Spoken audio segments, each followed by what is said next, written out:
ಗದ್ಯ ಪಾಠ 3 ಭಾಗ್ಯಶಿಲ್ಪಿಗಳು. ಅ. ಲೇಖಕರ ಪರಿಚಯ. ಡಿ.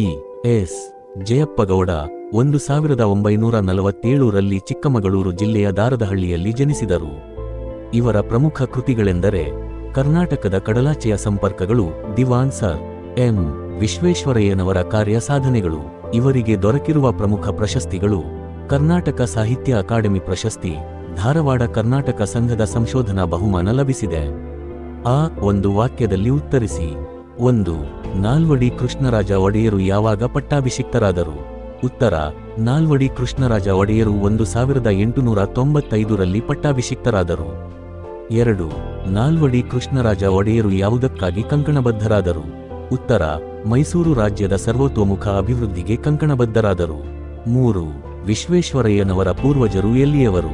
ಉತ್ತರ: ವಿಶ್ವೇಶ್ವರಯ್ಯನವರ ಪೂರ್ವಜರು ಆಂಧ್ರಪ್ರದೇಶದ ಮೋಕ್ಷಗುಂಡಂ.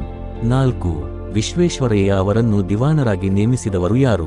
ಉತ್ತರ: ಅವರನ್ನು ದಿವಾನರಾಗಿ ನೇಮಿಸಿದವರು ನಾಲ್ವಡಿ ಕೃಷ್ಣರಾಜ ಒಡೆಯರು. 5. ಬ್ರಿಟಿಷ್ ಸರ್ಕಾರ ವಿಶ್ವೇಶ್ವರಯ್ಯ ಅವರಿಗೆ ಯಾವ ಪದವಿಯನ್ನು ನೀಡಿ ಗೌರವಿಸಿತು? ಉತ್ತರ: ವಿಶ್ವೇಶ್ವರಯ್ಯ ಅವರಿಗೆ ಸರ್ ಪದವಿಯನ್ನು ನೀಡಿ ಗೌರವಿಸಿತು. 6. ವಿಶ್ವೇಶ್ವರಯ್ಯ ಅವರ ಹುಟ್ಟು ಹಬ್ಬದ ನೆನಪಿಗಾಗಿ ಯಾವ ದಿನಾಚರಣೆಯನ್ನು ಮಾಡಲಾಗುತ್ತಿದೆ? ಉತ್ತರ: ವಿಶ್ವೇಶ್ವರಯ್ಯ ಅವರ ಹುಟ್ಟು ಹಬ್ಬದ ನೆನಪಿಗಾಗಿ ಎಂಜಿನಿಯರ್ಸ್ ದಿನಾಚರಣೆ ಮಾಡಲಾಗುತ್ತಿದೆ. 7. ಏಷ್ಯಾ ಖಂಡದಲ್ಲಿಯೇ ಮೊದಲು ಪ್ರಾರಂಭಿಸಿದ ಜಲ ವಿದ್ಯುತ್ ಯೋಜನೆ ಯಾವುದು? ಉತ್ತರ: ಶಿವನಸಮುದ್ರದ ಬಳಿ ಕಾವೇರಿ ನದಿಯ ಜಲವಿದ್ಯುತ್ ಯೋಜನೆ ಏಷ್ಯಾದಲ್ಲಿಯೇ ಮೊದಲ ಜಲ ವಿದ್ಯುತ್ ಯೋಜನೆಯಾಗಿದೆ. ಈ ಸಂದರ್ಭ ಸಹಿತ ಸ್ವಾರಸ್ಯ ಬರೆಯಿರಿ. 1. ಸಾಮಾಜಿಕ ಕಾನೂನುಗಳ ಹರಿಕಾರ. 2. ಮೈಸೂರು ಸಂಸ್ಥಾನಕ್ಕೆ ಮಾದರಿ ಮೈಸೂರು ಎಂಬ ಕೀರ್ತಿ ಪ್ರಾಪ್ತವಾಯಿತು. ಆಯ್ಕೆ: ಈ ವಾಕ್ಯವನ್ನು ಭಾಗ್ಯಶಿಲ್ಪಿಗಳು ಎಂಬ ಗದ್ಯ ಭಾಗದಲ್ಲಿರುವ ನಾಲ್ವಡಿ ಕೃಷ್ಣರಾಜ ಒಡೆಯರು ಭಾಗದಿಂದ ಆರಿಸಿಕೊಳ್ಳಲಾಗಿದೆ. ಸಂದರ್ಭ: ನಾಲ್ವಡಿ ಕೃಷ್ಣರಾಜ ಒಡೆಯರ ಕೊಡುಗೆಗಳನ್ನು ವಿವರಿಸುವ ಸಂದರ್ಭದಲ್ಲಿ ಲೇಖಕರು ಈ ಮಾತನ್ನು ಹೇಳಿದ್ದಾರೆ. ಸ್ವಾರಸ್ಯ: ಮೈಸೂರು ರಾಜ್ಯದ ಸರ್ವತೋಮುಖ ವಿಕಾಸಕ್ಕಾಗಿ ಒಡೆಯರು ಸಲ್ಲಿಸಿದ ಸೇವೆ ಇಲ್ಲಿ ಸ್ವಾರಸ್ಯಕರವಾಗಿ ಮೂಡಿಬಂದಿದೆ. 3. ತಾವು ಕಡಿಮೆ ಮಾತನಾಡಿದ್ದೀರಿ ಮತ್ತು ಹೆಚ್ಚು ಕೆಲಸ ಮಾಡಿದ್ದೀರಿ. 4. ಶಿಕ್ಷಣಕ್ಕಾಗಿ ಶಿಕ್ಷಣವಿರಬೇಕು. ಅದು ಕೆಲವೇ ಜನರ ಸ್ವತ್ತಾಗದೆ ಪ್ರಗತಿಪರ ರಾಜ್ಯದಲ್ಲಿ ಎಲ್ಲರ ಆಜನ್ಮಸಿದ್ಧ ಹಕ್ಕಾಗಬೇಕು. ಆಯ್ಕೆ: ಈ ವಾಕ್ಯವನ್ನು ಡಿ. ಎಸ್. ಜಯಪ್ಪಗೌಡ ಅವರ ಭಾಗ್ಯಶಿಲ್ಪಿಗಳು ಗದ್ಯದಲ್ಲಿರುವ ಸರ್ ಎಂ. ವಿಶ್ವೇಶ್ವರಯ್ಯ ಎಂಬ ಭಾಗದಿಂದ ತೆಗೆದುಕೊಳ್ಳಲಾಗಿದೆ.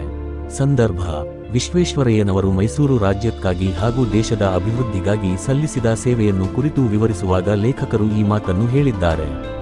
ಸ್ವಾರಸ್ಯ: ಮೈಸೂರು ರಾಜ್ಯದ ಸರ್ವತೋಮುಖ ವಿಕಾಸಕ್ಕಾಗಿ ವಿಶ್ವೇಶ್ವರಯ್ಯನವರು ಸಲ್ಲಿಸಿದ ಸೇವೆ ಇಲ್ಲಿ ಸ್ವಾರಸ್ಯಕರವಾಗಿ ಮೂಡಿಬಂದಿದೆ.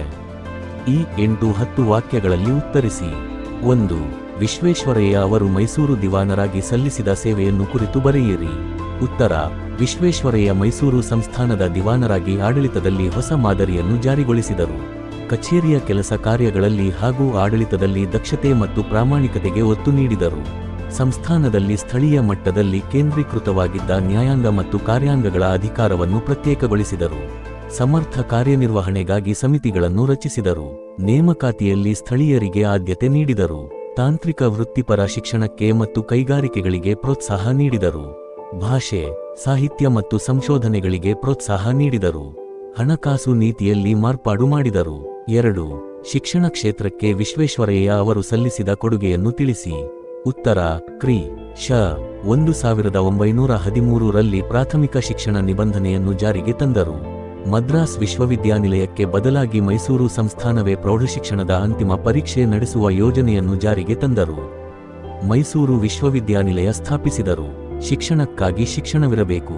ಅದು ಕೆಲವೇ ಜನರ ಸ್ವತ್ತಾಗದೆ ಪ್ರಗತಿಪರ ರಾಜ್ಯದಲ್ಲಿ ಎಲ್ಲರ ಆಜನ್ಮಸಿದ್ಧ ಹಕ್ಕಾಗಬೇಕು ಎಂದು ಹೇಳಿದರು. ತಾಂತ್ರಿಕ ಮತ್ತು ವೃತ್ತಿಪರ ಶಿಕ್ಷಣಕ್ಕೆ ಆದ್ಯತೆ ನೀಡಿದರು. ಬೆಂಗಳೂರಿನಲ್ಲಿ ಮೆಕ್ಯಾನಿಕಲ್ ಎಂಜಿನಿಯರಿಂಗ್ ಶಾಲೆ, ಮೈಸೂರಿನಲ್ಲಿ ಚಾಮರಾಜೇಂದ್ರ ತಾಂತ್ರಿಕ ಸಂಸ್ಥೆಗಳನ್ನು ಪ್ರಾರಂಭಿಸಿದರು.